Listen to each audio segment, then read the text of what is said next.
Good morning, how are we doing? It's good to be back. Last week was a brilliant week in terms of being off, in terms of fully embracing myself with my kids and with my partner and getting away from the rat race. But I had one niggling thought, one niggling disease-ridden thought that would not stop plaguing me all week. And I'm going to share that with you. And I want to share that experience with you because I think it's a real harsh alternative to showing up. And it's something I've gone through already before.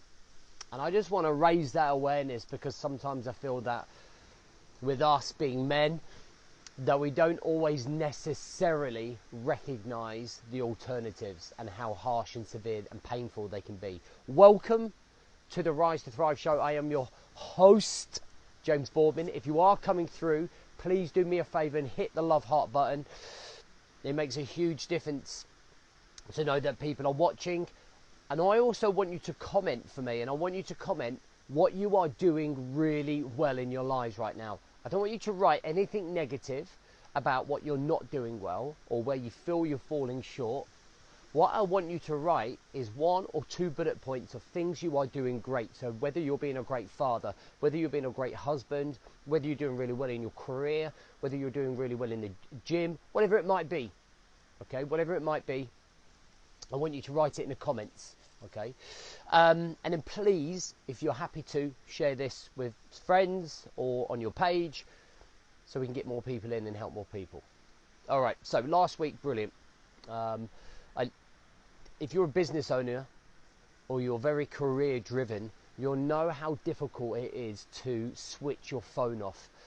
And I've always dipped into my phone. Whenever I've gone off the scene, whenever I've sort of stepped away, I've always kind of like had to have one eye on work. Okay, I'm just too afraid to step away fully because it's your business, it's your livelihood, right? But this time I decided that I was just going to do it. And for 6 days, I switched my phone off completely. I didn't look at social media. I didn't look at the news. I didn't look at sports. I didn't look at anything.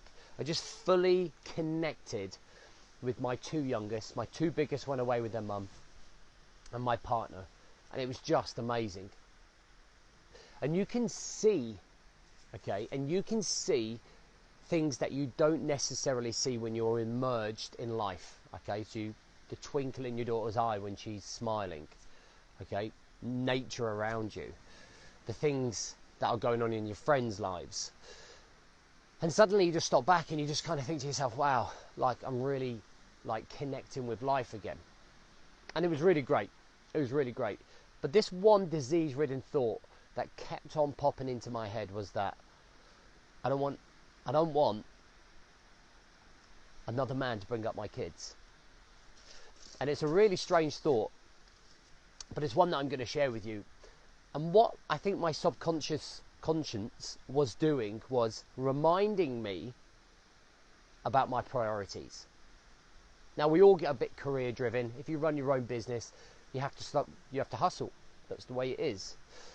And I have a pretty well balanced life. I'm not saying I don't connect with my kids. I'm not saying that I'm like 95% work, 5% everything else. I do have a pretty good standard.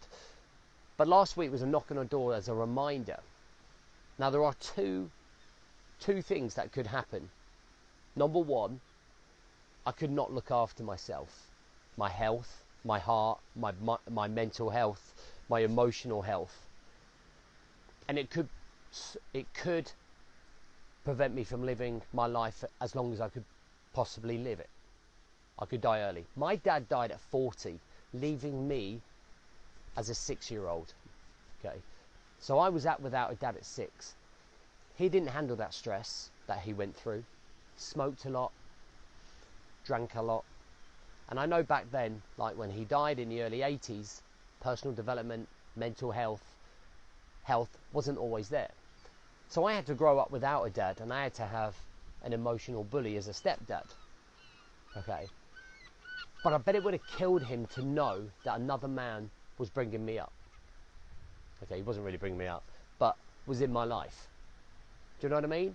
And it's a real huge eye-opener, It's quite harsh. It's quite like, geez, I'm not looking after myself, so I'm not doing all that I can do to be here, to watch my kids grow up, mentor them, coach them, and guide them. So when people say to me, I'm not motivated to go to the gym, and I see kids' pictures in their profile picture, I just want to shake them and say, dude, like, unless you straighten yourself out, unless you do something about the cholesterol levels, the high blood pressure, something about keeping yourself fit and active and healthy, this is the alternative that you're going down. It's harsh, but it's true. The second alternative here in my head was that, what if I continue to be negative around my partner? What if I continue to be miserable? What if I continue to complain? What if I continue to put work before her? Do I think that she's going to stay with me forever? Do you think that she would stay with you forever? Would you stay with her if she was consistently being negative? Do you think that you would want to be around that? And I'm always surprised when I speak to men who have broken up with their wives, when they are surprised when they tell me what they've been like. Because the minute that happens, we then have this alternative motion of that somebody else is going to be in their lives. Another man is going to be in their lives. And when I think about it, it makes me like angry, right? And last week, because I was connecting with the kids, I said to Jem, I'd hate if somebody else was bringing these kids up. So I've got two things that I need to do to make sure that no other man brings my kids up. Number one, I need to do the best that I can do every single day with my diet, with my training, with my showing up, with looking after me as an asset. So this here is the asset. I am the asset of my own life. So I must treat myself as such, because my task is, my youngest is 10 months. I need to get her to 30. That's my mission in life. When I don't feel like going to the gym, they're the things that I think about. And it's at quite an extreme level, but it's a really important level. It's things that we don't necessarily think about. The second thing I need to do is to make sure that I'm paying attention and being the man that I need to be for my wife. She's not quite my wife, but she is going to be in 8 weeks. Or my partner. I need to make sure I'm doing small things to help her out around the house. I need to understand what she's going through. I need to help out with the kids. I need to make sure that I'm picking her up when she's down. I need not to be a lazy partner. I'm not a lazy partner, but I'm just saying this. Okay? And these are small things that we can do, 1% wins, to make sure that the alternative of, hey, any of these guys that I see around me, don't bring up my kids. And that I'm around to watch my daughters get married, my son get married, and grow old with the partner that I love. And if these are not reasons to show up and be the man that you need to be, I've got nothing else for you. I mean, like, I'm literally not sure how else I would be able to convince you to stop ignoring yourself and start working on yourself. Because nothing great comes of sitting around doing nothing.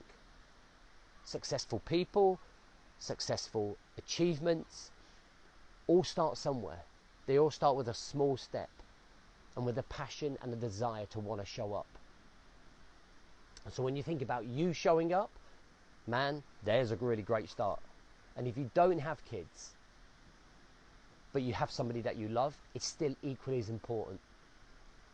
Okay?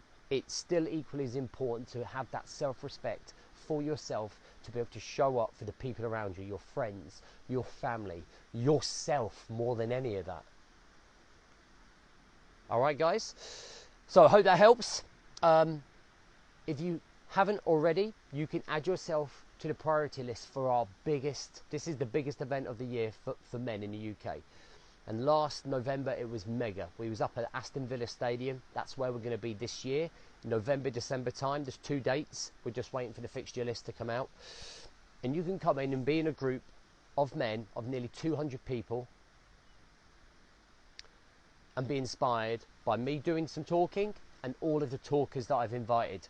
And you can have a look at that brochure that's on this link here somewhere on the description on the thing. Have a look at it. We have some great speakers. We have a mega day from 9:30 to around 5, personal development to the yin yang, about getting you in the right place here. Okay, go and check it out. Get yourself on the priority list, because they're where the early bird tickets are going to be when we release them. All right, guys, good to be back. Good to see you guys. Thanks for showing up and watching. Enjoy the rest of the bank holiday, and let's get to it tomorrow.